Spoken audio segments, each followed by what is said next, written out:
Well, joining us for a conversation this morning, Kwesi Kwarteng, you would have heard him speaking to the education-related issues. He's a private legal practitioner. He's also former spokesperson for the Ministry of Education. He joins us.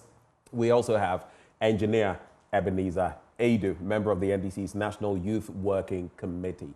We have a lawyer and an engineer joining us. Whether they are going to pave roads or go to the Apex Court, only time will tell. Gentlemen, good morning. Good morning. Good morning. And one is looking azure, sky blue, and the other one is looking white, though not off-white or pearl white. They're in power. They are in power. And where are you? You are in opposition. So that's another difference. Gentlemen, welcome. Sweetie? Thank you. Yes. I'm just taking a look, and it looks like your colors are complementing very well. But let's get into your thoughts for us. They're actually donning my favorite colors. Yeah, blue and white? Blue and white. Right. Usually we give our guests a minute, two at most, to walk us through any topical issue you want to reflect on. There's so much happening in the country right now. Let me start with you, Kwesi Kwarteng. What would you share with us this morning? Yeah, I mean, I think largely it's more of the ministerial appointments, which I feel that in terms of the optics and, of course, management of the people's expectation, particularly the expectation of party members, the president has gotten it right. I mean, we are just hoping that, I mean, whilst, I mean, the president is also trying to source party people, at the end of the day, the balance of competence will also be considered. I think outside that has been this whole point about the attacks on state institutions that we feel that there has to be some level of firmness in terms of firmness in condemning it from leadership, so that hopefully we are not going to hear another incident probably in the coming weeks. Because from 7th till now, the extent of lawlessness is something that we all have to condemn. But I mean, aside that, like I indicated, Mr. Mahama has gotten I mean, there is an optics part of politics where you appeal to the people. You look at the mood of the nation. Usually when you win an election, you still have the goodwill of the people. Mostly when the outgone government is the one that has lost favor and touch with the people. But it looks like from the way his appointment is going, looking at the people whose name has been mentioned, how he's been able to integrate the core party people, largely those who were seen working. I mean, all of us have seen a lot of guys using your platform to campaign for the party. Most of them has gotten appointments. If you look at more or less the useful nature of his appointment, I mean, it's something that we all commend and wish them well. But usually, the bigger challenge... Engineer Adu is just smiling at you. I'm a nice person, I'm sure. So usually the bigger problem is not really about the setting of the government. Right. It's when the government has settled, somewhere in June, from June when the interest develops and a reality sets in. And also the media usually take a stance, of course. I mean, I have my own reservations about them. Some I feel that they are very genuine, because some too I feel that some platforms are being weaponized. Like recently what Captain Smart did. Right. But aside that, they've done well. We are just hoping that they are able to set their government fully and operational. So that they deliver the promises that they promise. At the end of the day, we are going to wish them well and support them. That's refreshing. Engineer Adu, what made you smile so Because he made my work so easy, because I was going to talk about the same thing. I mean, as a youth, I'm so happy. And I'm so excited that His Excellency John Dramani Mahama has yielded to his promise to make sure that he appoints more youth into his government. And from where I'm sitting, as part of the National Youth Working Committee, working closely with the National Youth Organizer, we have to say a big thank you to him. And as our commander said yesterday during his vetting, we are not going to lay him down. We are going to make sure that we work so that the youth of Ghana get the deserved and decent pay job that President Mahama promised all of us. And that is what we are in for. Did you say you're a youth? Oh, I'm youth. Yesterday, that question popped up during the vetting committee. Yeah. And I just want to ask, because I'm looking at you. Yeah, I'm 41. Okay. So I just entered. Okay. You are still... So I'm still youth. So you're all youth this bit about the youth, if you look at the UN, it has certain delineations, age categorization about. I think when you look at some other bodies as well, they also have their delineations. But they say age is how you feel. It's not about. I mean, this era of universal human rights where people feel they are in it. And I mean, but I've just bite-sized comments for both of you. For you, engineer, it's about the fact that in past governments, some young people have been given opportunities and some of them have messed up badly. So hopefully, the young people, because you see, sometimes those are the arguments used against young people. That, even when you give them the opportunity, it's either they don't perform or they are corrupt. So this is an opportunity for young people. Yeah, true. There have been those who have excelled. That's not to take so far, if you look at the very young people that His Excellency has appointed into the mainstream, like the CEOs and coming to the ministries, you can see that they are people of competence. I don't dispute any of that. All I'm giving is advice. Yeah. That so hopefully these young people stick to the script. As George Opariado said yesterday, the president promised us to give us a Ministry of Youth Development in our youth manifesto. And he has been able to fulfill that. What we have to do is to make sure that we go by the manifesto to make sure that we produce those jobs that we need for the young people of Ghana. The youth should just perform so that it opens more opportunities for more young people to get into governance. He's calling for declaration of assets and all of that. We'll see how that goes. And for you, my little bit, how do you feel about, since you're coming from education, Haruna Idrisu, Minister Designate for Education, how do you feel? Brief thoughts and then... Yeah, brief thoughts, but before that, we are all advocating for appointments for my friend. Why are all of you doing this? Matthew Jindam was here yesterday doing that for Yusuf Suleimana, who was rejecting it. I don't know. You know, the good thing about me is I don't want to come to the mainstream. I want to be in my constituency. So, because I'm a people-centered person. So I think that starting from there, that's presidential, parliamentary ambition is just like no. Anyway, I mean, but you would know, right? Yeah, that's parliamentary ambition. I have a fine parliamentary candidate, MP, first time MP. So are you saying when the opportunity you won't go? It's fine. Let him. Maybe in the farthest. Don't follow me. Maybe in the farthest. Before I create trouble for you. Anyway, I mean on Haruna Idrisu, I am of the view. I didn't have the opportunity to watch his vetting. Oh, really? Yeah, because apparently I was in court. But I mean, I've seen him from afar. This is not the first time he had the opportunity to serve in any capacity as a minister. Right. I read social media comments, and of course, even if we look at the people's feeling towards his performance, largely the mood of the nation on social media, people were very receptive to him, and people felt that he did so impressive. I mean, he's one person that I am hoping that he really delivers or delivers the promises that the NDC promised. Because, I mean, at the end of the day, he's a fine gentleman. We are aware that behind the scenes he also have some aspirations and ambitions. So the expectation is that he will handle the office so well. But I mean, except to say that... What aspirations and ambitions? I mean, it is a known fact that hopefully one day he will become one of the candidates, let me put it that way. Contenders. Contenders of the NDC. So when you have such higher responsibility on you, it also puts you in a check in terms of your leadership, situation or the profile that you have to. So we can only wish him the best, except to say that some of the policies that the NDC propose, particularly, for instance, if we look at the policy like the double track, I'm just, hoping how he'll be able to handle it, because largely cancellation of double track simplicity or essentially means that you are denying a lot of students access to education, particularly with the recent one of also students, when they promise that they are going to make first-year students not to pay fees. I'm also looking at how they are also going to do it. But I mean, by and large, he's a fine gentleman, and I pray he succeeds there. He spoke about uncapping the GET fund and the simpliciter bit. Well, there are other phases. But let's get into the papers. Let's start with the Ghanaian Times newspaper. I think that's my paper, yeah?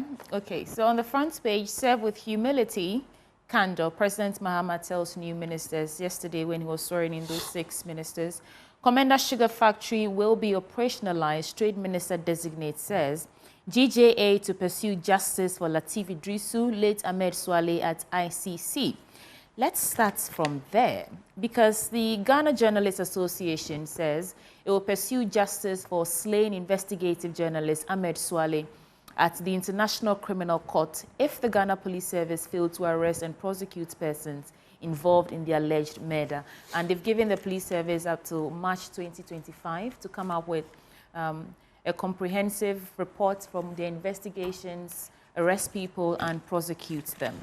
Let me add one more story. So that is one of the cold cases on the books of the Ghana Police Service. It's been what was this, 2019? Was or it? 21? There was a story that I really wanted to get into about Giselle Pellicot and how that trial in France sort of is redefining the blight of rape culture. Usually when we talk about rape, people misunderstand withdrawing consent or not even giving consent and, violence. Let me get into the story. So French MPs call for rape law to include consent after Giselle Pellicot's trial.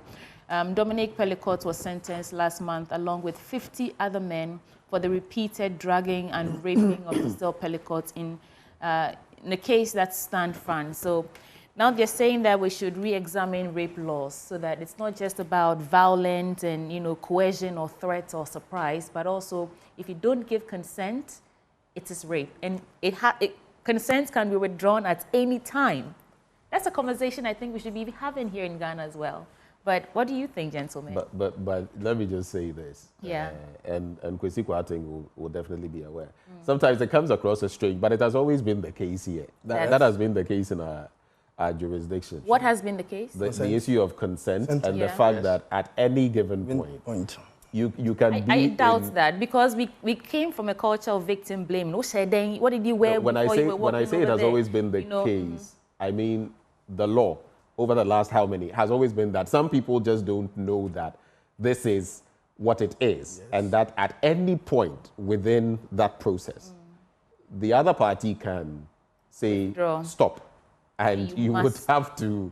Yeah, it's a tricky business, and if you pursue after the stop bit, it technically is. Where it gets complicated is when the people are a couple and there are other dynamics in. Yeah. Engineer. I think that, as he said, it has always been the case in Ghana that we all know that when it comes to rape, the consent part is a part of it. So, as said, I'm a married man, and I want to do my thing. And my wife says, no. You need to find a way to make sure that the two of you agree. And in Ghana, hardly will you even hear that married people take one of each partners to the law court for rape or what. So I think it's a conversation that we have to look at. But rape is rape, and that is something that. But as Ben said, you need consent. Consent is part of it. So. Although you say, both of you are saying that has always been the case, I doubt that people are aware. The majority of people are aware that it really comes down to consent. Usually when you talk to young men, and I run Girl Gets Up Africa, I work with a lot of young girls, right? And they misunderstand. They think that rape is only when there's violence and coercion and the elements of surprise in there, but not you just saying that, stop, no, I'm not ready for this, I don't want to do this. So maybe I'm just saying we should broaden the conversation, increase awareness, let people understand that no means no. Agreed. But once again, my wife is a social worker. Yeah. And then when you have that interaction with her with respect to rape cases, and rape cases that are not being prosecuted. Because a lot of cases are in the courts, people will come and tell her that I've been raped, but because of our social stigma. So that is something that we all, including the media, the general public, we all have to come together and make sure that we have a broader conversation to make sure that that stigma. Because in Ghana, when somebody says he's raped, and the public gets to know that this person was raped, it becomes something else. So it's something that we all have to look at. What about GJ pursuing, going to the ICC to pursue, what's it called? Ahmed's case. Ahmed Swale. I think Ahmed's case, yeah. Ahmed's case it's been long overdue because it's about that's 2019. Yeah, it's almost 4 years plus, and we still don't have justice for.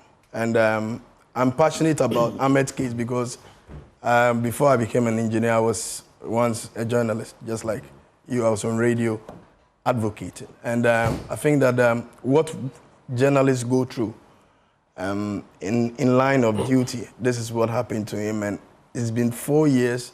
The Ghana police is not talking. The Attorney General is not talking. And I'll take this opportunity to plead with His Excellency and then our new Attorney General, Dominic, to make sure that wherever justice is, we can make sure that Ahmed and the family get justice. Right. Kwesi?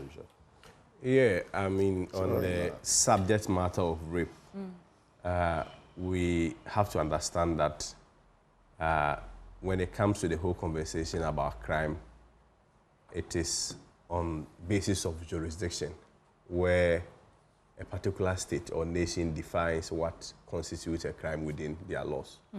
So, for instance, what may be a crime here, maybe if you go to, let's say, a country like Togo, may not necessarily be a crime based on what has been defined within their statutes.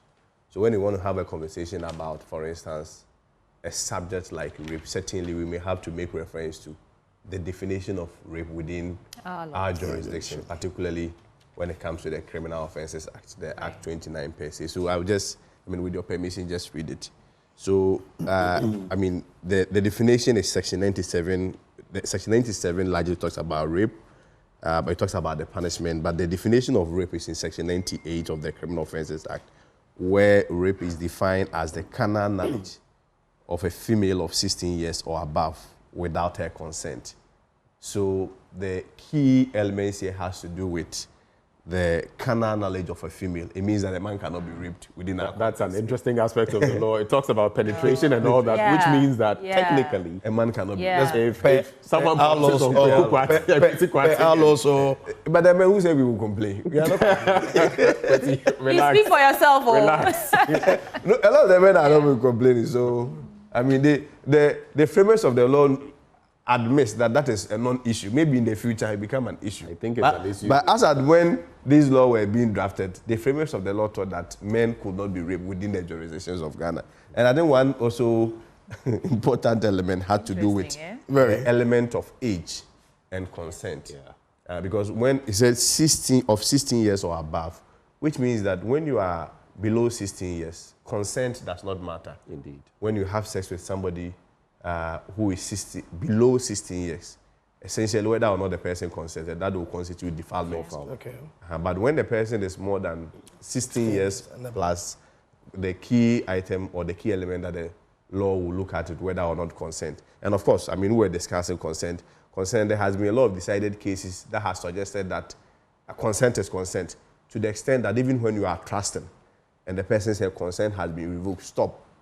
In the interest of your own safety and your own security, you have to stop and come out humbly before you are charged for But where I'll add, while I've made mention of this very point, the law is also practical in that sense. Yes. In terms of, because you can't just, for him, I envy him because he spoke about his own situation. You have strong negotiation skills then, because it means you can maneuver. You have ways of negotiating to ensure that. You get to the, but you can't also weaponize sex if you act in a way that suggests that it's more like a trap, like entrapment. Then it becomes a whole different issue. But generally, on consent, a no is a no. Yeah, the law doesn't care whether or not you were seduced, whether or not you were invited. The most important thing is that, was there consent?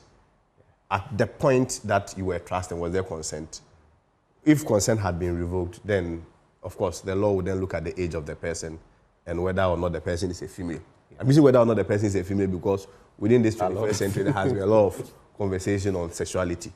then, but of course, when it comes to the whole subject of rape, the whole issue is concerned. So in the case of Ghana, I mean, we have fine laws, generally, like we have always been talking about. I mean, a lot has always been bordered on compliance and general performance on compliance, and of course, how the criminal justice system has fared. But so we need to review this, yes? no, we don't have a problem when it comes to the laws on rape. No, I'm talking about the men. The men are not included in this. Who said the men have complained? you know, even the bit about a natural carnal knowledge and all of that. Yeah. I think there are areas that still need to be tweaked, Absolutely. including For the clarity. bit about, People, including the bit about men, because men also get raped, but in our jurisdiction, like you said, in another jurisdiction, a man can be raped. Here, you technically can't be. In Ghana, the law is to the effect that men cannot be raped. And so it needs a review. I think you're too excited about that. You are enjoying this too much. no, I'm not enjoying. I'm not enjoying, but you see, I mean, just a quick point on. I'm not enjoying, but you see, every law largely has a history, and at every point, the framers of the law sought to cure a certain mischief upon which that law will obviously come into existence. For instance, if you look at the PNDC law 111, there was a problem with spousal properties, and for that matter, the framers of the law intended to cure that. If you look at within our society, I mean, doing an objective analysis, on what basis will a man say that a lady overcame me, overpowered me, and raped me without my consent? But see, what happens is that... No, you should also consider the biological dispositions. In our cultural context, usually if a man gets beaten at home, the possibility or the chance of talking about it is practically negligible. No, this one is beating. The facts are there. We are talking about rape. We are talking about It's all abuse. It's all under the umbrella of I'm just saying that different because in the same line, just as a man wouldn't come out to practically most of the time say that, oh, Mary Bome, or something of the sort, or my sister has beaten me up. In the same vein, if a man were to technically be raped, I mean, have you considered our anatomical features and the biological disposition? If you look at the Dofsu stories and others that have come through over time, you realize that the men, some of them even, it takes a lot to even bring their stories. Now, the focus of the discussion is rape. And rape, you have to consider even the biological and anatomical features especially in homes the law need a review. With these helps and the rest. I know a lot of people who say that how they lost boys when they were boys, how they lost their virginity and all of that. No, that is elderly. The law covers that. No, the law covers that. No, the law covers that. Not as rape. No, the law covers that, but not as rape. You know, rape, the age is even significant. Yes, but I'm saying that technically, if we are to use the bipolar approach or something where what we are defining for men is the same we are defining for women. These have to be looked at as well. That the law have to be reviewed. That male adults could be raped. Yes. It seems impossible to you, eh? Male adults, no, you see, they can't be raped. Within this conversation, you also have to even consider the anatomical features of both. When you talk about penile penetration, on what basis will, I mean, if a man does not want to do anything, certainly the expectation is that in terms of even he can work himself up? This is on TV. It's getting too graphic. No. Now we need experts. I can only speak to the law in terms of the details. It's too early. I'm tired. Because you were held at gunpoint and they said you had to do this, otherwise you were going to be shot. People do. Yes. Gunpoint. People are threatened. When a man is held at gunpoint, I do not think any attempt to rape such man will be successful. Let's go to ICC. The men understand. Let's go to ICC and Ahmed Swali. Well. I mean, like I indicated, we admit in principle that crime should not have a place anywhere to the extent that we lose lives. And I am also of the view that when it comes to, for instance, our state institutions and our criminal justice system is something that must be looked at. It is almost appearing that beyond the fact that it's almost easy to commit a crime in this country, it's also become so easy to walk away with it. Because from 2019 till now, it's quite a longer time that we believe that at least there should have been some arrest, if not even some prosecution on that. It doesn't matter who is involved or who happens to be the casualty or victim. The most important thing is that nobody must lose his life in the field of his work. Okay. And I support this call. I am of the view that a lot of pressure, both locally and internationally, should come on, the police institution. I am reluctant to politicize this matter because if you look at our history and our experiences, as soon as we politicize any issue in this country, you realize that the institution that is responsible for addressing it find a very nice way of running away or carrying out of the whole conversation. So yes, it's a good call. Of course, bottom line is that whichever leadership will still also have to take it upon themselves and also help advance such a call. Okay. And then we see, for me, the most important thing is that we have to bring finality to this issue. There have to be questions that ought to be answered. There have to be clarification to this issue so that we know that within ourselves and as a country, there has been a closure to this matter. And I'm sure it will serve all of us our interest. Let's move on to other stories. I wanted to add a bit to what he said. There are people who have come out to say that they have evidence. Politicians,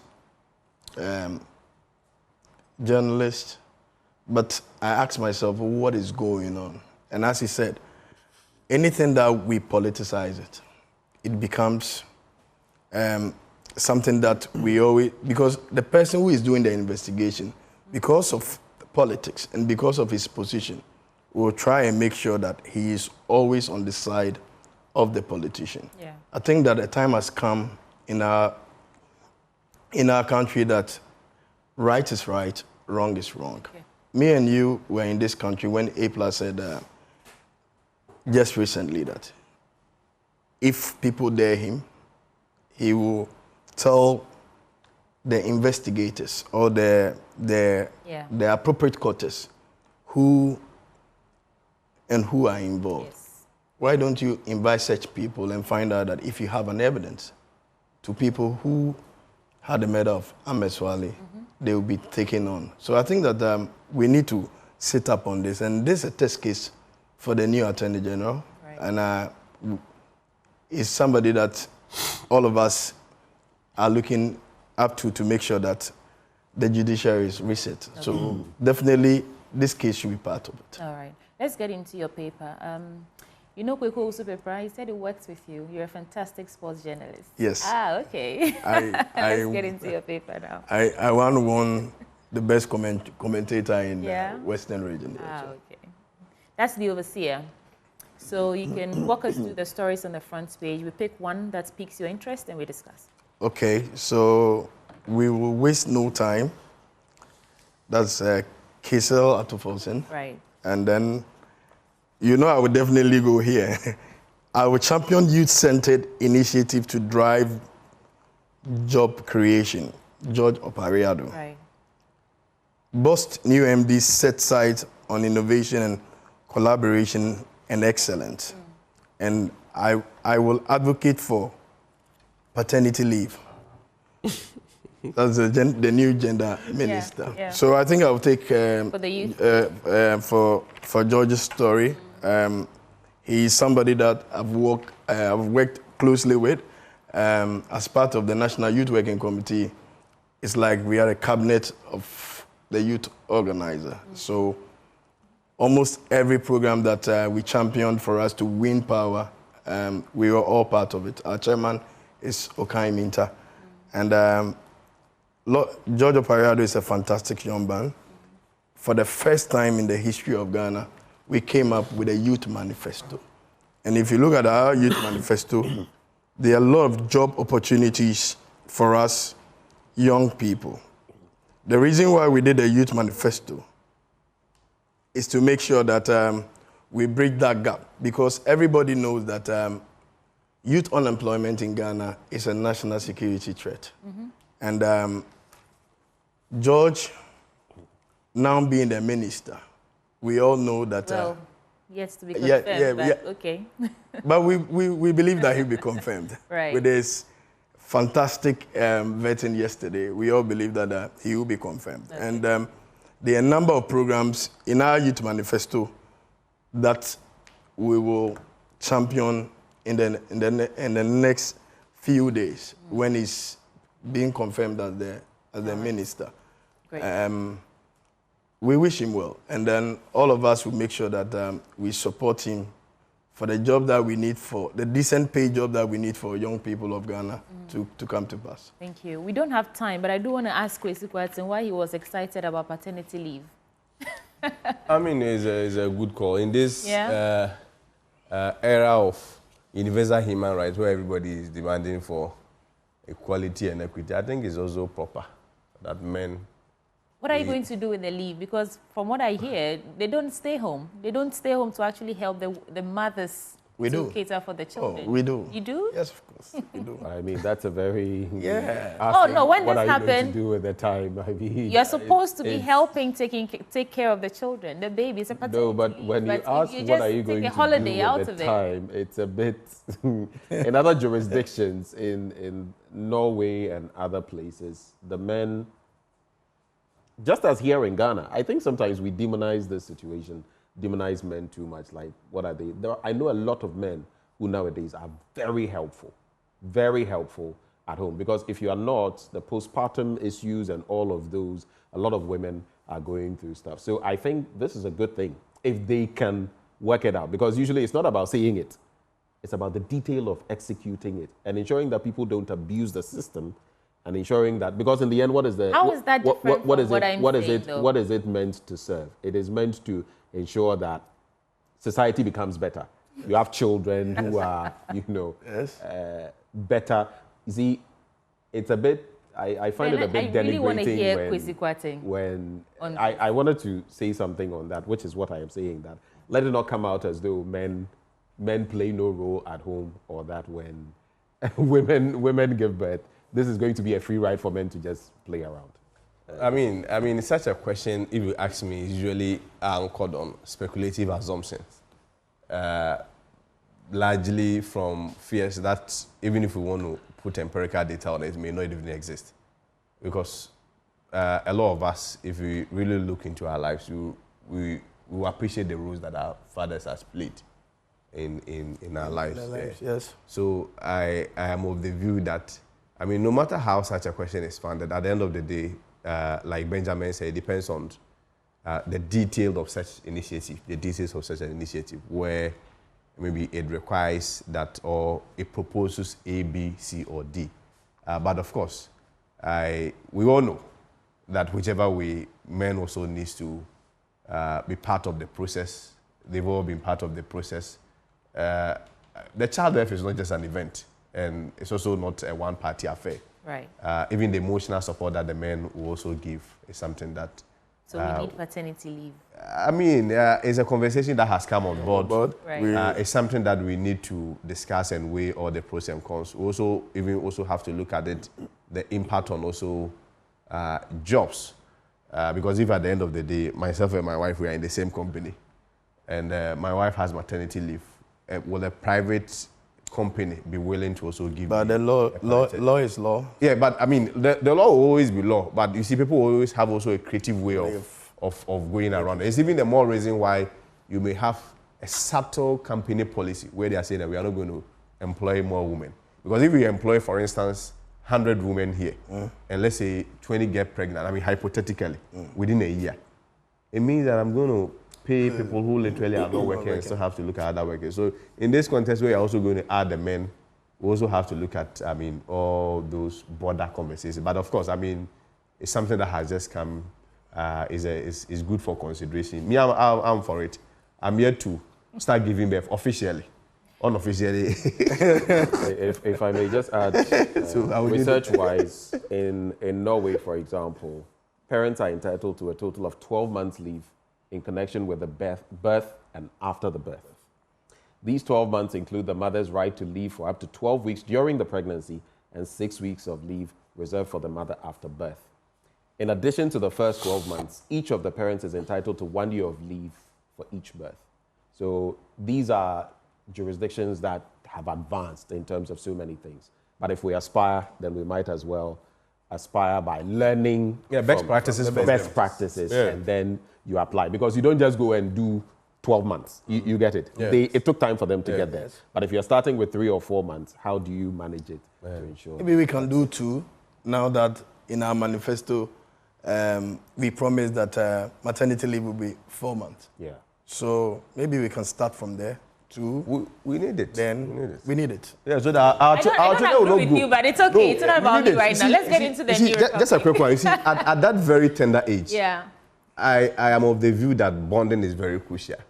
We need it so that subsequently our children don't come and tell us that when they were growing we were not there. We have to be there. Our fathers didn't get paternity leave, but they were there for us. But I mean, there are also instances where people are saying that their parents were not there for them. But for us, we want to be part of it. You can also look at it from the other side. I work in the mine. When my wife gave birth, there was a bit of something that I needed to help. If you don't have paternity leave, it means that you need to go for leave of absence, isn't it? So I think that it's a good conversation that the minister has brought up. Let's look at it. We can, because it is not every birth that goes. Yeah. So if you need a father to be around, so it's something that we have to look at it. And even in practice, people are leaving their offices to go and take care of this responsibility. So it's important we formalize it. You want to, my headlines? Yeah, your newspaper. Oh, sack Adubuahin now.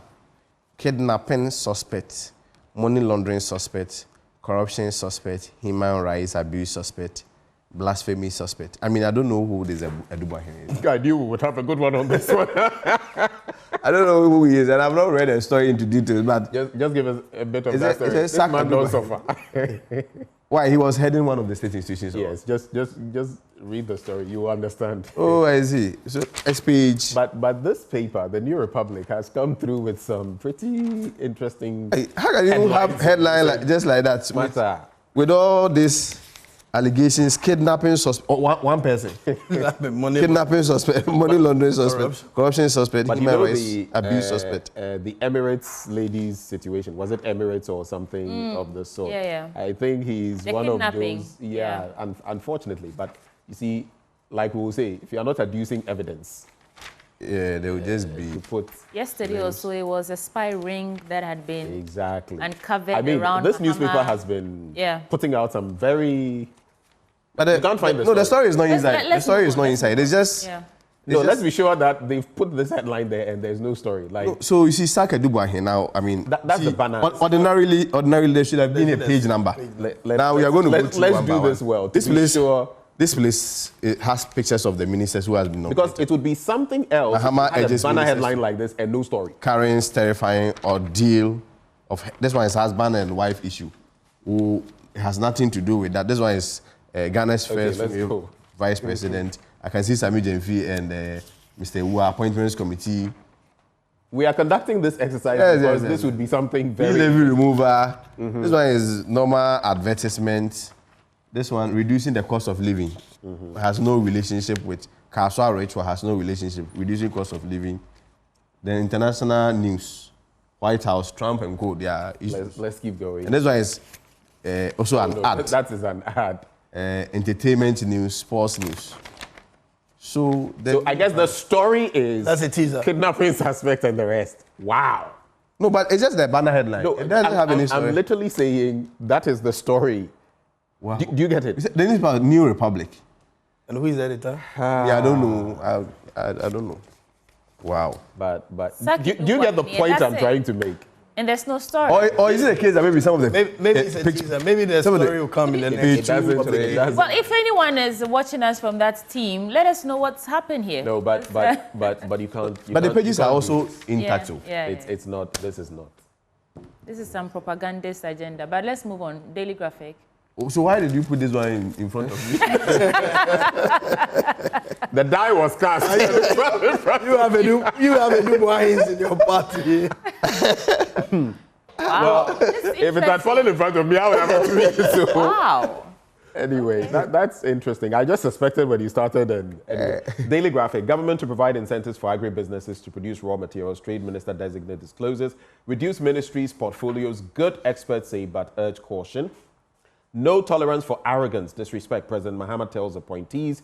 Affirmative Action Act requires more resources to full implementation. Minister designate for gender.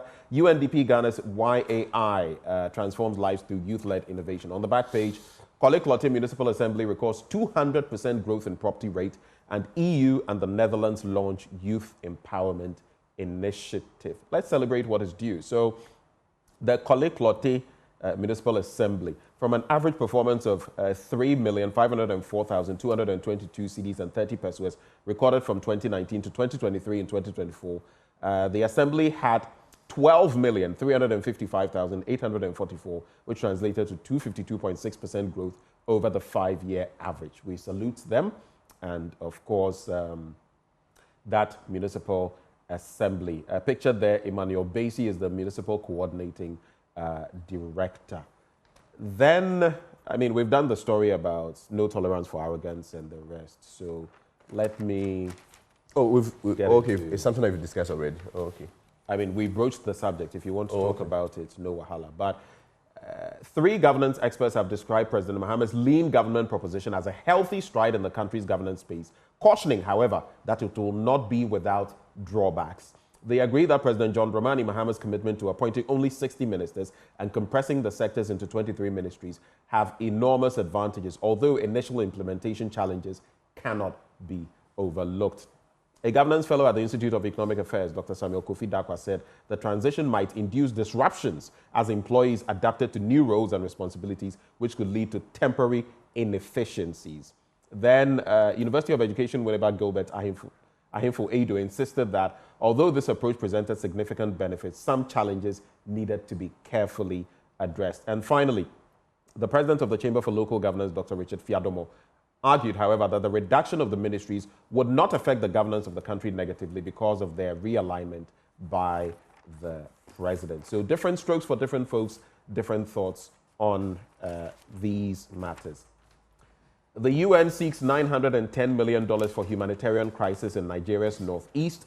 This is a story of worry to me. This one, Alliance of Sahel States to form 5,000 troop military unit. The Sahelian states are they've detached themselves from ECOWAS and they are gradually going to the other end. Wow. And now they are forming a 5,000 troop military unit. This goes to dig in, solidify their departure. And I do not know what it would take, if anything, to get them back. Some would say maybe a restoration of a democracy in those places. Trump administration to criminally probe officials, and President Donald Trump's administration has directed U.S. prosecutors to criminally investigate state and local officials who attempt to resist its immigration enforcement efforts, according to a memo to Justice Department staff. It goes on and on, but this is like American oral. in a way. Basically, that's it. And then the bit about maternity and paternity leave and all of that. Those are the crucial stories. I'll start with you first, Kwesi. Yeah, I mean, let me start from the no tolerance for arrogance and disrespect. I mean, it's clear that there is a temptation that comes with the territory of being in power. And of course, that is the whole point about arrogance. Speaking from experience, I like that. He says the days of gaslighting are over. I mean, you see, the point is, like I indicated, you guys have the goodwill. From June, that is where the reality was setting. By June, dear. But the point I'm saying is that it is very natural. It's not only even at those in political office. There is that general temptation that comes with the territory of being in power, and of course, that is a temptation of arrogance because. I mean, Kwesi Kwarteng, ordinarily, let's assume you were with your friends, all of a sudden you are in a recognized position, you are given certain privileges, accorded certain respect. I mean, certainly. That shouldn't change you. I'm not saying that should change you. I'm only saying that there is that temptation. That's why I said there is a temptation. But I wanted to learn the greatest trademark of every great leader is humility. Sure. So I understand that. But, I mean, we all have seen how power has corrupted people. And, of course, I mean, they say absolute power also corrupts. So, I mean, it's something that, like I indicated earlier, that in terms of managing the optics, particularly the John Mahama-led administration, is something that he's done so well with that. But you see, when you were quick to jab me that shouldn't come, you see, let's throw back, right, from even the days of Nkrumah. I mean, we can even pick the recent one. I recall in 2016, when terms like baby with sharp teeth and all those things came, it's just been systemic. That every year, every day, every year out, when governments lose power, it's almost like this. These are the same issues. Right. You'd have to land on that yeah, one. Yeah. So I'm saying that is a problem that we may have to deal with.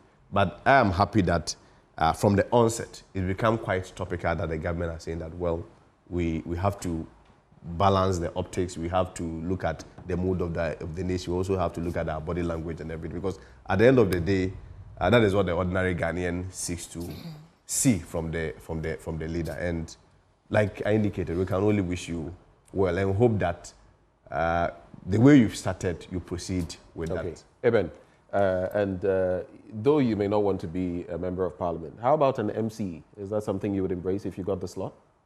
Sure, I've already gone for vetting for MC. Look at me. You've taken the wind out of my sail. In my constituency, so we are waiting for the shortlisted applicants, and then we take it out from there. But I was even coming there because I have already gone for primaries before to be a member of parliament, and it didn't work out. People are trying to say that I cannot work with my new MP. And this is somebody that we all helped to become the MP for the first time in the Hunter West constituency. And from the beginning, I was there with her. And I'm praying that if the appointment comes, things will work out, right? No, she's my sister. I've already been working with her. We all supported her to win power. And I know that, God willing, if my name comes up as the new MC for Hunter West, we are going to make sure that we consolidate the seat in Hunter. We're going to work hard, fix our roads, get jobs for the youth, and then we consolidate the seat for her. All right, we have to go. Hunter West. Before I hand over to Sweetie, Dumakawe David says, paternity leave is laudable. My wife recently gave birth. Every night with struggles together till daybreak. She keeps awake from 8 p.m. to 1 a.m., and I take over from that time till 5 a.m., and you still have to go to work. Sweetie Abachi. I think the men will come for me, but I mean, I am entitled to my opinion. I don't think you guys need paternity leave. Oh, sweetie. But on the bit of, yes, I know it's very unfair. On the bit about John Mahama's comment about not being arrogant and all that, and something you said about power corrupts, absolute power, absolutely. I think that money and power doesn't necessarily make you evil or otherwise. Sure. It just reveals or emboldens you to live out your truth. So if you're an arrogant person at heart, you just didn't have the money and the power to demonstrate that. And so maybe this is just a word of caution to the new administration to be measured in everything that they do. Those who join us for the conversation this morning, Kwesi Kwarteng, former spokesperson for the Ministry of Education and a private legal practitioner. We also have Engineer Ebenezer Eidu, member of the NDC National Youth Working Committee. Gentlemen, thank you so much for joining us. Do stay with us because sports comes up next, and with Muftal Nabila Abdullahi.